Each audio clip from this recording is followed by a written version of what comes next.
Pessoal, tudo bem por aí? Começando mais um programa Construção em Valor aqui na TV Band Vale e também em todas as plataformas digitais como o Spotify, o YouTube, enfim, todas as nossas redes pelas quais vocês têm nos acompanhado. Fica sempre aqui, como eu sempre faço em todo início de programa, os meus sinceros agradecimentos para você que está nos assistindo, nos ouvindo, aonde quer que seja. Bom, hoje no programa a gente tem assim, é um programa que estava assim literalmente falando no meu coração, é um assunto que eu queria muito abordar aqui no programa, que é falar um pouquinho de saúde mental, falar um pouquinho desse viés muito importante que no mundo corporativo cada vez mais tem sido presente, infelizmente, obviamente, mas tem sido presente e nem sempre tem sido olhado com cuidado, com carinho, com atenção que de fato esse tema requer. Infelizmente, as pessoas não têm tido esse olhar clínico, literalmente falando, para esse cenário, que é a saúde emocional, que é a saúde mental, né? Porque uma pessoa, para desenvolver os seus trabalhos, para exercer a sua carreira, ela precisa estar bem fisicamente, mas também precisa estar muito bem emocionalmente. E muitas doenças emocionais, distúrbios emocionais, têm sido cada vez mais presentes no dia a dia das pessoas, nas suas carreiras, nas corporações, nas empresas, e isso em todos os níveis. A gente não está falando de uma ou determinada classe, mas em toda a sociedade isso tem sido frequente. Inclusive, colocar uma matéria aqui que fala exatamente um detalhe, que o afastamento do trabalho por saúde mental cresce 38%, né? E como que as empresas podem evitar isso? E a gente está falando disso de uma questão recente, ou seja, afastamento do trabalho por saúde, gente, mental. Então as pessoas não estão mais se afastando por causa que elas estão com alguma saúde física, ela está passando por um problema X, Y ou Z. Pelo contrário, elas estão passando um problema de saúde, literalmente falando, mental. E obviamente nós, no programa Construção em Valor, a gente quer trazer, chamar a atenção de você que está em casa, de você que está nos assistindo, justamente para isso, fazer com que vocês se atentem mais para isso, se atentem mais para esse tema tão sensível e tão importante que é a saúde mental. Será que você que está assistindo, de repente, não está passando por algum distúrbio? Será que você que está assistindo, certamente você conhece alguém no seu trabalho, na sua casa, na sua família, né, que tem algum tipo de situação? Entretanto, como sempre nós fazemos aqui no programa, a gente traz um especialista, alguém que possa contribuir com a nossa audiência, contribuir com você que está nos assistindo, e para isso eu quero aqui apresentar e já agradecer o Dr. Labinas, do Instituto Labinas, aqui da nossa cidade, aqui de São José dos Campos, para falar com a gente um pouco desse tema tão sensível, tão importante. Primeiramente, doutor, muito grato pela sua presença aqui no programa. Eu que agradeço, é um prazer estar do seu lado, como sempre, né, Magno? Obrigado, viu? Obrigado mesmo. E doutor, vamos lá, eu já quero chamar aqui um pouco da sua atenção para a gente falar desse tema e como foi dito ali na matéria, né? Cresce, a gente está falando de crescimento muito exponencial, de afastamento, né, por saúde mental de uma forma geral. Qual que é, você que vivencia isso na prática, no dia a dia, qual a leitura que você faz dessa matéria e como que você pode trazer para a nossa audiência um pouco sobre esse tipo de situação que tem ocorrido? E eu até acrescento mais, né? Se você juntar depressão e ansiedade, elas são a maior causa de afastamento do trabalho. Elas estão acima de quadros cardiológicos e ortopédicos, né? Então, você tem que falar de saúde mental. E eu acho legal você falar de saúde mental, porque a gente não fala só de doença mental. A gente fala sobre como você mantém sua saúde mental, e no trabalho isso é muito importante. As pessoas, elas sofrem em casa, elas sofrem na rua, mas elas também vão sofrer no trabalho. Ou cada vez mais as empresas hoje precisam aprender e entender como isso funciona. E a própria pessoa, o próprio trabalhador também precisa saber o que tem gerado tanto desconforto nele, antes de deixar, de repente, o negócio chegar num nível extremo, já patológico, ele conseguir se frear, conseguir ter momentos de lazer, momentos de hobby, para que ele consiga não evoluir para um quadro psiquiátrico muitas vezes. É um pouco pior. Agora, antes da gente discorrer ainda sobre essa questão dentro do mundo corporativo, você falou de depressão e ansiedade, né? E quais os outros sintomas, vamos dizer assim, ou reações que as pessoas têm. A depressão e a ansiedade são as principais situações que afastam as pessoas, como você disse. Tem algum outro comportamento ou distúrbio que você observa também? E queria que você falasse um pouquinho também o que é essa saúde mental? O que é esse desequilíbrio? Porque como a pessoa, porque às vezes a pessoa está em casa e fala assim, mas será que eu estou depressivo? Perfeito. Será que eu estou ansioso? Fala um pouquinho pra gente, um pouco, é lógico que teria que entrar muito profundo na raiz da causa para explicar, mas para que a gente possa de alguma forma trazer para quem está assistindo em casa, o que é isso? O que é uma depressão? O que é uma ansiedade? Como que a pessoa pode perceber que ela está tendo esse tipo de reação, de sintoma? Maravilha. E entendendo que além disso a gente fala de uso de substâncias, é muito comum a pessoa sai do trabalho, aí ela está estressada muitas vezes, aí ela chega em casa e fala, nossa, eu mereço tomar uma cerveja. Aí toma uma cerveja, porque está estressada. Aí no dia seguinte ela fala assim, nossa, tive um dia muito bom, eu mereço. Aí toma a segunda. E aí você vai usando muitas vezes do álcool, e crescendo inclusive na população feminina, né? Então você vai usando do álcool como um subterfúgio para você conseguir relaxar. E isso tem sido um problema também, né? O uso de álcool e também é uma causa de afastamento. O burnout, hoje em dia, muito falado, né? Entrou no rol das doenças ocupacionais, inclusive, né?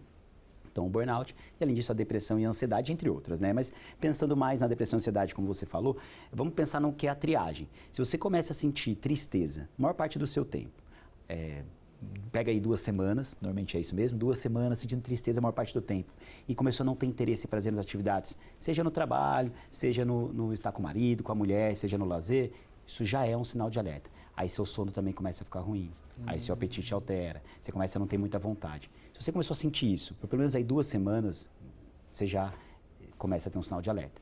Isso pensando em depressão. E pensando em ansiedade. Se você é aquela pessoa que não desliga, você está o tempo inteiro preocupada, tensa, chega em casa sentindo aquele desconforto muscular, irritada, nervo à flor da pele, começa a ficar esquecido, né? Esquece as palavras e tal. Sim. Pode ser que esteja vivendo um quadro de ansiedade. E tem as crises que podem ser de ansiedade ou de pânico, que é quando a pessoa subitamente ela começa a sentir falta de ar, dor no peito, sensação de morte, tremor, sudorese, ela fala, eu preciso infartar. Eu acho que estou infartando, não preciso infartar não. Acho que estou infartando. Acho que estou infartando e já... E ela vai para pronto-socorro, tanto que você vê pronto atendimento cheio de pessoas que estão com quadros de pânico, né? Então é comum a pessoa estar no meio do trabalho, ela começa a sentir falta de ar, vou morrer. Às vezes no domingo à noite ela já está com desconforto ali no trabalho, muitas vezes ela sente assim, meu Deus, amanhã tem meu trabalho, aí começa a taquicardia, a respiração começa a encurtar, sudorese nas mãos, tremor. E agora é a curiosidade, né? E existem as somatizações, né? A pessoa, às vezes, ela pode estar depressiva e, ao mesmo tempo, ela pode estar com uma crise de ansiedade, ela está triste, ou são coisas que não se misturam? São coisas que se misturam. Inclusive, a gente chama de comorbidade, né? Você junta 2 transtornos psiquiátricos, eles são muito comuns. E, inclusive, também é muito comum a associação dos transtornos mentais com associações de doenças clínicas não psiquiátricas, tipo infarto, AVC, fibromialgia. Então, você vai ver na empresa muito funcionário, às vezes se afastando por dor crônica. Ah, tô com dor de cabeça, enxaqueca, tô com dor no corpo. E, na verdade... É só um reflexo do que ela está tendo uma crise de vamos dizer assim, um distúrbio mental. Fundo emocional. Fundo emocional. Agora, eu acho que tem uma dúvida que certamente quem está nos assistindo deva ter. Que é o seguinte. Então, a pessoa está lá. Depressiva, 2 semanas já, não tem prazer em absolutamente nada, não tem motivação, alguém fala, vamos fazer tal coisa, não quero, ou aquela pessoa que está ali ansiosa por tudo, chegando no domingo, a mão suando e tal. Doutor, aí a pessoa, de repente, em casa vai dizer assim, a quem eu procuro? É o psicólogo, é o psiquiatra? Porque, trazendo um pouco esse esclarecimento para as pessoas, porque o que eu procuro? Porque... A pergunta que muitas vezes as pessoas podem fazer é a seguinte, não, eu vou no psicólogo ou psiquiatra quando eu já estou num estado de loucura. Tô louco, né? Tô louco, não, psiquiatra, peraí, o psicólogo é mais leve, vai trocar uma ideia comigo. Psiquiatra assusta, né? Psiquiatra, né? Mas e aí? Explica um pouquinho dessa questão, que eu acho que é importante para as pessoas saberem, porque assim, e aí? A hora que eu tiver com essa reação, a quem eu procuro? Qual especialista procurar? E quando é que eu tenho que sair um pouco da pesquisa psicológica, comportamental, para ir já para um psiquiatra?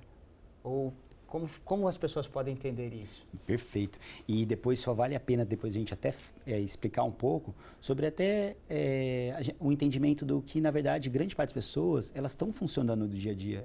O quadro é leve, é moderado, então a pessoa vai no trabalho, ela trabalha, ela às vezes tem um cargo gerencial, então ela consegue cuidar das coisas, só que ela não faz aquilo do jeito que ela fazia antes. Então tem os padrões de gravidade. Mas certo. Isso aí eu acho que é até para um segundo ponto ali. Mas o primeiro ponto é quem eu devo procurar. Teoricamente, se você procura um bom profissional, seja um psiquiatra, seja um psicólogo, se esse bom profissional ele olha, analisa o paciente, ele entende que talvez aquilo seja para um ou para outro. Então, se você achar um bom profissional, beleza. Mas vamos supor que você precisa falar, não, eu quero ser o certeiro de primeira. Casos leves e casos moderados, seja de depressão, casos leves principalmente, seja de depressão, seja de ansiedade, não importa quem vai te tratar. O remédio e a terapia, eles têm a mesma eficácia. Quando o caso fica moderado e grave, aí o psiquiatra vem em primeiro lugar. Claro que associar o psicólogo é sempre melhor o resultado, mas o que eu pensaria como algo moderado? Quando eu começo a ter perda funcional, já mais importante no trabalho, ou um sofrimento muito grande. Então, começo a ter falta, tem muito a questão do presenteísmo, né? Você está lá no trabalho, mas você não está funcionando, então você começa a perder noites de sono, acorda sempre cansado, você já não consegue mais fazer suas atividades de lazer. Então, quando você percebe que você começa a ter perda na sua vida, que isso já entra num grau moderado, isso aí o psiquiatra é ideal em primeiro lugar, embora possa ir na psicóloga, porque a psicóloga vai ter eficácia, tá? Sempre vai ter eficácia. Psicologia em todas as fases. Mas aí, nesse caso, é melhor o psiquiatra. Legal. Acho que, naturalmente, se somam, né? Eu acho que ele tem essa contribuição. E aí você disse, é importante isso, né? O bom profissional vai saber, né?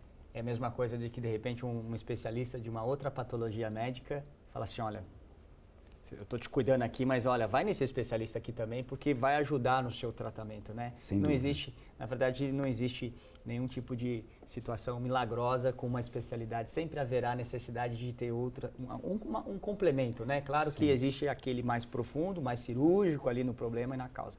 Mas aí você disse a questão aí do ponto, né? Que é justamente a moderação e tudo mais. Acho que é importante as pessoas ter essa percepção, né, de quando é que a coisa está saindo fora do controle, perdendo. E você disse uma coisa muito importante, eu acho que quem está assistindo em casa chama a atenção.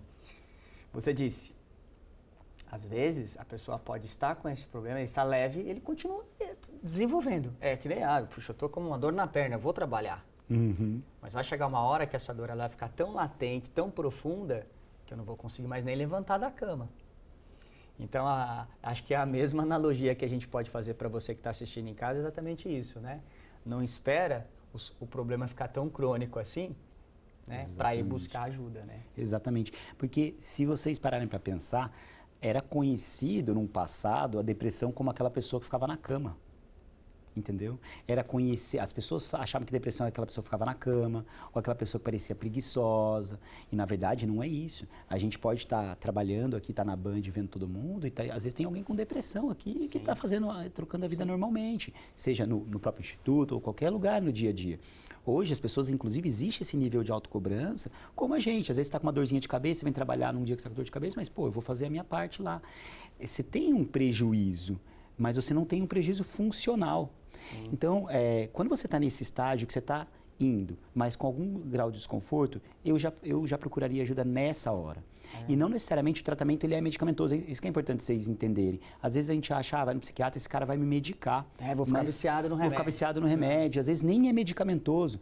É o que eu falei para você, se a gente acha um bom profissional, ele te avalia, ele fala, olha, seu quadro é leve, vamos fazer o seguinte, tenta 3 meses de terapia, porque a terapia tem a mesma evidência que o remédio para casos como o seu. E aí se a terapia sozinha, terapia e atividade física, muito importante, né? Mas aí se em 3 meses você não tiver remissão, você não melhorar 100%, aí volta aqui, aí a gente conversa. Ótimo. Doutor, o papo tá legal, vai fazer um breve intervalo, você que está aí assistindo, fique aí com a gente, que a gente volta no segundo bloco para falar um pouco mais sobre saúde emocional, hoje aqui com o nosso amigo Dr. Labinas. A gente volta já já.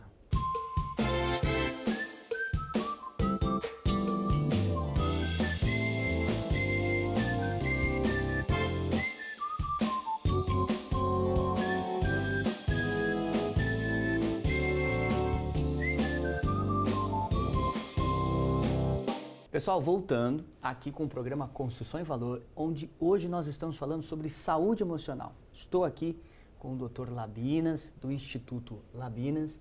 E, doutor, olha só, no primeiro bloco nós falamos bastante, falamos um pouco, né, eu diria, sobre quais os tipos de comportamentos, né, e tudo mais. Porém, no programa Construção e Valor, nós fomos para a rua para saber um pouco das pessoas.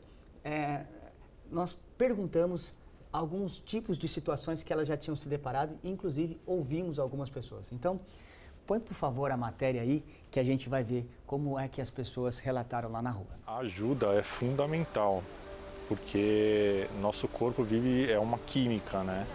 E se tem alguma coisa errada, a gente precisa tomar um remédio, tomar uma vacina, tomar o que for para equilibrar o nosso corpo. Então, só um psiquiatra, né, nesse caso, que conseguiria passar o remédio adequado, a dose adequada, para equilibrar esse corpo, essa pessoa não melhorar, mas entrar num processo normal do equilíbrio do corpo humano, da mente, para conseguir conviver na sociedade normalmente. Eu vejo a ansiedade ou a depressão como uma doença. Se é uma doença, só um profissional que vai poder te ajudar a tratar aquilo, né? Eu mesmo já tive estresse pós-traumático, né, por conta do ambiente de trabalho, e eu só melhorei com acompanhamento de psiquiatra, psicólogo, e ainda faço acompanhamento. Eu acho que é muito importante um tratamento psicológico, psiquiátrico, uma terapia mesmo para o dia a dia. Todo ser humano, desde criança até o idoso, precisa ter um acompanhamento psicológico e psiquiátrico, do meu ponto de vista. Eu era aquele cara ignorante. Não, por que eu vou passar num psicólogo? Eu não sou louco, um psiquiatra. Não, precisa sim, ajudar muito, mas muito mesmo. Bem, doutor, e voltando aqui, a gente percebeu ali na rua que as pessoas relataram, literalmente, como nós falamos no primeiro bloco, esse tipo de situação, de disfunção, né? E também, como a gente pôde perceber ali no que elas disseram, né, quando a gente pegou o depoimento dessas pessoas. Então a gente vê que isso é cada vez mais presente. E aí eu quero chamar a atenção porque é o seguinte, as empresas começaram a olhar para isso. Por quê? Quando a gente vê o número de afastamento por saúde emocional aumentando, as empresas começaram a falar assim, peraí, eu estou perdendo eficiência produtiva, porque aquela pessoa que deveria estar aqui não está mais. E as empresas começaram a adotar programas, inclusive, de incentivo à educação, de incentivo à atividade física, de incentivo à leitura, de incentivo à sociabilidade, ou seja, começaram a colocar as pessoas em programas para trazer uma, vamos dizer assim, uma rotina melhor, né?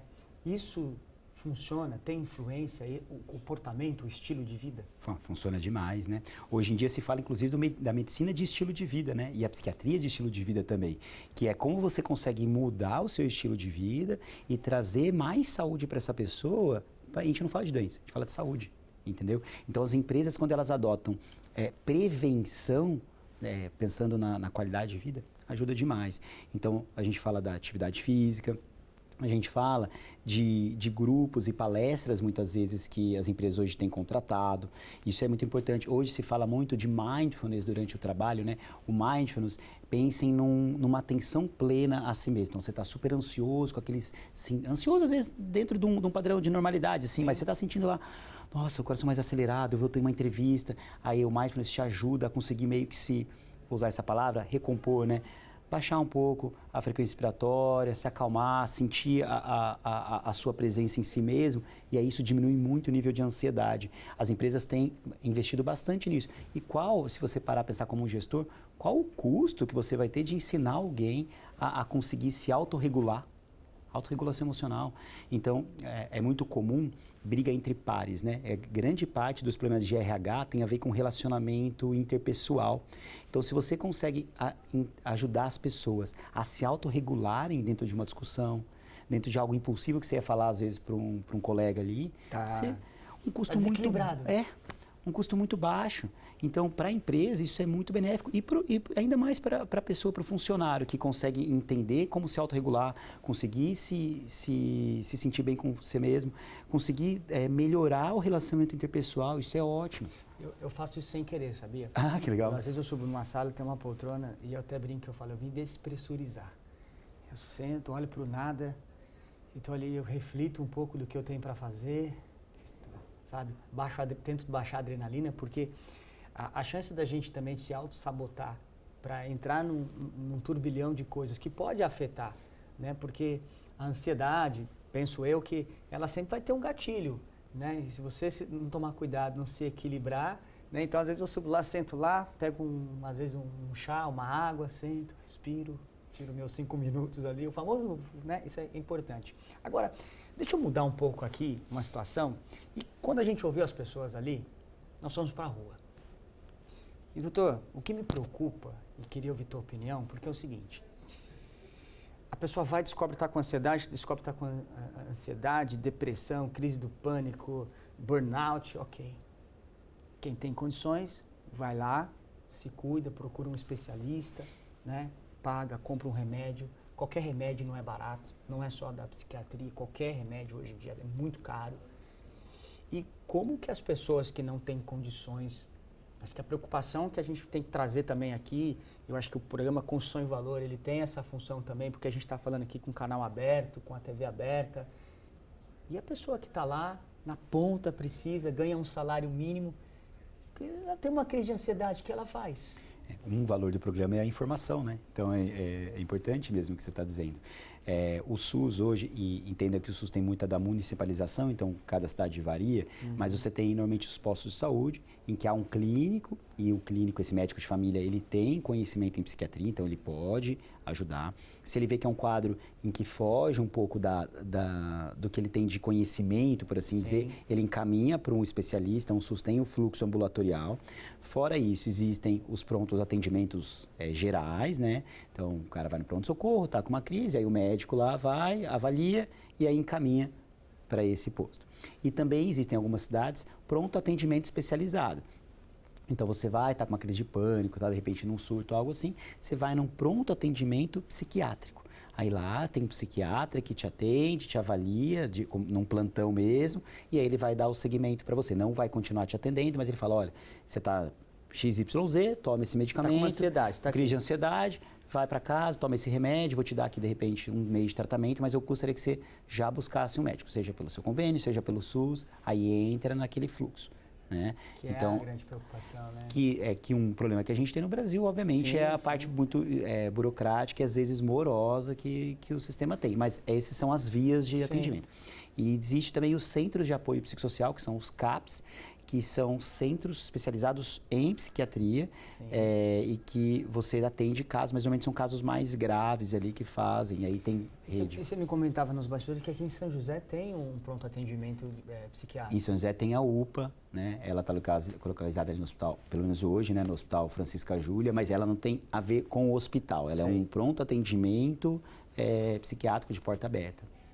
Eu acho que a gente tem que saber valorizar as conquistas e não somente olhar para aquilo que ainda falta. Mas isso é muito importante para a cidade, porque, por exemplo, talvez você está assistindo aqui o programa, e como o doutor falou, o programa é um programa de informação. De repente você passou por algum momento que teve alguma crise e não sabia a quem recorrer, porque de repente você não tem condições, então fica aí a dica. Né? Tem no Francisca Júlia, né? Você disse, o pronto atendimento para esse nível de situação. Tem lá um especialista. Então, é legal isso porque a pessoa está lá, está tendo uma crise de ansiedade, está tendo uma crise de pânico, né? Sentimento de que vai morrer, sentimento que vai infartar. Corre para lá, que tem esse pronto atendimento. Muito embora, como você também disse, o pronto atendimento convencional, também o clínico geral, aquele plantonista que está ali, ele tem capacidade de instruir, como muito acontece de forma geral, né? Mas se ele puder ir no especialista... Sempre melhor, né? Sempre melhor. E falando um pouco ainda, voltando agora para o mundo corporativo, a gente vê que isso, né, na verdade, tem se tornado cada vez mais importante, porque isso tem sido cada vez mais latente. Então, pela demanda de situações, porque você pega o mercado hoje, a pessoa tem que trabalhar, as pessoas estão trabalhando 10, 12 horas por dia, elas têm que cumprir meta, elas têm que atender a pressão de trabalho, entrega de resultado, elas acabam sendo literalmente jogadas num cenário muito grande de pressão, de cobrança, e as pessoas não sabem tratar isso, elas não sabem como você falou, daquele momento de recuar, respirar, nem todo mundo tem as empresas têm essa consciência. Então, as pessoas cada vez mais estão inseridas num ambiente muito nocivo, eu diria também, né, doutor? Exatamente, nossa, exatamente isso. Assim, hoje, essa ideia de você promover saúde nas empresas é algo ainda incipiente, algo ainda em construção. E existem empresas ainda, infelizmente, que elas já sabem que vai haver um rol de pacientes que vão ser afastados e elas já guardam o dinheiro, o gasto para isso, né? Muito ruim. Ao invés de você investir em prevenção, você acaba gastando em... Vou dar um exemplo para você. No mercado imobiliário, quando você entrega uma obra, você coloca lá na viabilidade, lá atrás, um custo chamado pós-obra. O que é esse custo? É para atender todo e qualquer tipo de patologia da construção que vai dar problema.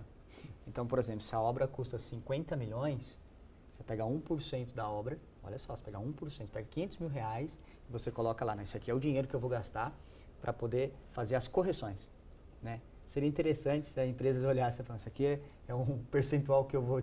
Qual que é o percentual de absenteísmo que eu tenho? Qual que é o percentual de turnover que eu tenho? Qual que é o percentual de perda de eficiência que eu tenho na empresa? Certamente é mais que 1%. Ah, muito mais. Então, elas poderiam pensar nesse aspecto.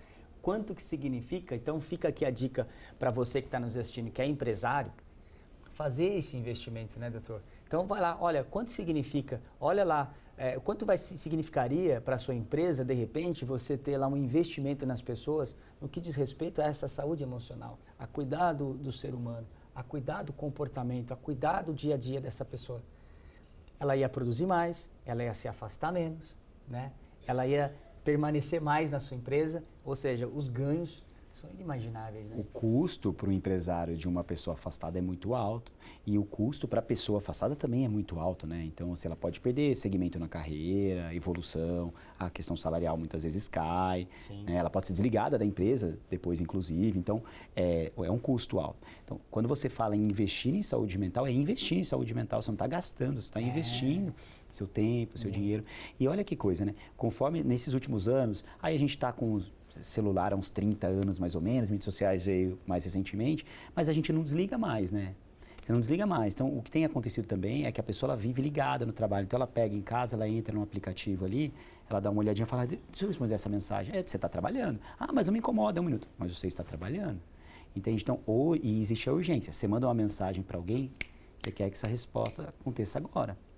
Então, você fica lá acessando. Você passa muito tempo mesmo da sua vida nesse funcionamento de trabalho. E é importante a gente entender o que é a produtividade. Você, às vezes, fica 12 horas trabalhando para ter um rendimento de 5 horas. Por que não você ficar 8 horas trabalhando para ter 8 horas de produtividade? E é uma das discussões hoje de você reduzir os dias trabalhados para 4 dias, como tem se falado na Europa, por exemplo.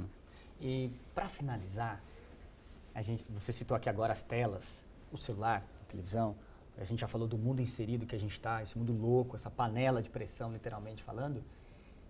Que dica que você poderia dar para a nossa audiência sobre comportamentos? Porque para que a gente, vamos lá, a gente não consegue mudar o exterior, né? Eu não consigo mudar o mundo de uma maneira pragmaticamente falando, eu quero que aconteça isso, mas que tipo de comportamento que a gente pode ter que ajuda pelo menos a nos blindar de não enfrentar esse tipo de problema? Existe uma frase que eu acho que é muito importante para todo mundo, assim, a ação precede a motivação. Sabe por quê? Você fala assim, você sai do trabalho e fala, eu quero fazer uma atividade física. Mas nossa, eu não sinto vontade. Você faz, depois você sente o prazer e a vontade. Você não vai antecipar prazer numa coisa que você nunca fez. Fala assim, vai lá correr. O que também não é legal, vou correr, 8 horas da noite. 6 da manhã. Cansado, 6 da manhã, tá frio, tá... Às vezes você vai correr, você tá com preguiça, mas você vai. E o que acontece depois? Que dia que você tem no trabalho, né? Você volta achando que é um maratonista, né? Então, para a vida, não busque a motivação necessariamente. Eu não estou falando de patologia. Sim. Busque a ação, faça. E coloque isso na sua agenda, do mesmo jeito que você vai escovar seus dentes, que você vai ao banheiro, tem coisas que elas são vitais. A atividade física é vital, ter hobbies são vitais. A interação social, ela comprovadamente é um fator de proteção. Então, ambientes de comunidade, seja na sua religião, seja no seu condomínio, onde é que você mora, no seu prédio, invista nisso. Invista nisso. Quanto mais tempo você investe nisso, mais você consegue sair de um estresse que às vezes você pode estar vendo no trabalho. Isso é bom para você. Você consegue manter a sua saúde mental em dia e no trabalho, aquilo vai começar a te trazer mais satisfação também, porque você sabe que você, além do trabalho que pode ser prazeroso, você vai ter outros prazeres na sua vida. Uma dica maravilhosa. Eu queria até que você repetisse essa frase, porque, meu Deus do céu, repete, por favor, essa frase para que você que está assistindo em casa, literalmente guardar isso comigo. Por favor, repete essa frase da ação que eu amei. A ação precede a motivação. Olha. Bom, é muito bom, muito prazeroso poder vir aqui. Agradeço a sua presença, falar com o pessoal de casa, falar com o pessoal da internet sobre esse tema. Olha, eu tenho um carinho por todas as pessoas e os temas que nós trouxemos aqui. Mas esse tema é algo que me chama muito a atenção, porque eu acho que ele é cada vez mais recorrente no dia a dia das pessoas. Doutor, de coração, obrigado pela sua presença aqui. Espero que você possa voltar mais vezes. Se Deus quiser, muito obrigado, viu? Um grande abraço. Obrigado. Bom, pessoal, nós tivemos aqui hoje o Dr. Labinas falando desse assunto. Então, puxa vida, preste muita atenção. Você que é profissional, você que é empresário, olhe para esse viés. Olhe para esse cenário, observe mais isso, invista mais nesse tema que é tão importante quanto qualquer outro tema da sua carreira, da sua empresa. Você que é empresário, você investe no seu core business, no seu negócio, comece a investir em pessoas olhando para esse viés.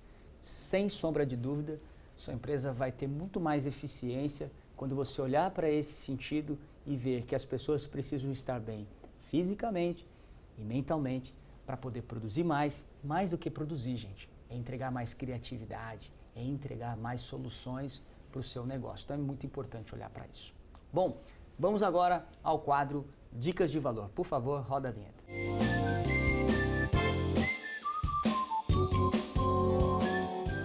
Eu sou a Aline, sou psicóloga clínica e a dica de hoje é o quanto nós precisamos cuidar da nossa vida financeira entrelaçada aos nossos aspectos emocionais. Por que essa dica? Porque muitas vezes quando vamos fazer um investimento, seja ele curto, médio ou de longo prazo, nós investimos também com as nossas emoções, né? Nós carregamos nossos traumas, nossas crenças, às vezes de forma positiva, né, que nos faz sempre fluir para a vida e ter um bom desempenho financeiro, né? Mas também o contrário acontece, né? Aquelas crenças negativas, aquela crença que nos coloca para baixo, de não merecimento, de culpa, de sacrifício, né? De pouca realização, que às vezes nós espelhamos nos nossos antepassados ou que nós carregamos mesmo nas marcas de traumas da nossa vida, impacta a ponto de nos prejudicar ou também de nos favorecer, né, nos fazer crescer. Então, nós precisamos pensar no entrelaçamento da vida financeira com as nossas emoções. Às vezes, precisamos de uma ajuda de um profissional para poder tirar tudo aquilo que nos impede de poder ir cada vez mais além. Estamos chegando aqui mais um final de um programa Construção e Valor. Um programa hoje assim excepcional, muito especial. Espero que vocês tenham gostado, espero que vocês possam, literalmente falando, aproveitar todas as dicas e informações que nós conseguimos trazer aqui e fazer parte do seu dia. Espero que isso possa ter construído um outro conceito, possa ter causado um impacto de valor na sua vida, tá? Obrigado de coração, Deus abençoe você e até o próximo programa.